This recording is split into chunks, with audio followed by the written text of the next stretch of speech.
பார்க்குறதுக்கே வித்தியாசமா ஒரு அடுக்கடுக்கா கிரீடம் மாதிரி இருக்கு. இந்த பூக்கள் தான் கிருஷ்ண கிரீடம் பூக்கள் அப்படின்னு சொல்லுவாங்க. அனுமன் கிரீடம்னு கூட இன்னொரு பேர் இருக்கு. இந்த பூ வந்து ரெட் பகோடா ஃப்ளவர்ஸ்ன்னு சொல்லுவாங்க. பகோடான்னா அந்த பௌத்த கோயில்கள்லாம் அடுக்கடுக்கா இருக்கும் பார்த்தீங்களா? அந்த மாதிரி தட்டு தட்டா தான் இருக்கும் இந்த பூக்கள் வந்து.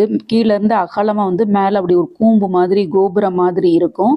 இது வந்து நிறைய பூ மொட்டுக்கள் தான் இருக்கு. இப்போ தான் ஒரு ஒரு பூவா விரிஞ்சுது. ஆரஞ்சு கலர்ல விரிஞ்சிருக்கு பார்த்தீங்களா? இதுதான் வந்து பூ விரிஞ்சிருக்குது. இனிமே தான் எல்லா பூக்களுமே விரியும் போது பார்க்கும்போது ஒரு பெரிய கிரீடம் மாதிரி இருக்கும். இந்த பூக்களும் சரி, இதோட இலைகள், வேர், பட்டை எல்லாமே அதீத மருத்துவ குணம் கொண்டது.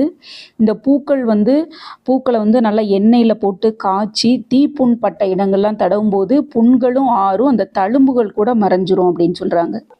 இந்த பூவோட இன்னொரு ஸ்பெஷாலிட்டி, பூக்க ஆரம்பிச்சதுலேருந்து கிட்டத்தட்ட 6 மாசம் வரைக்கும் செடியிலே அப்படியே வாடாம இருக்கும்.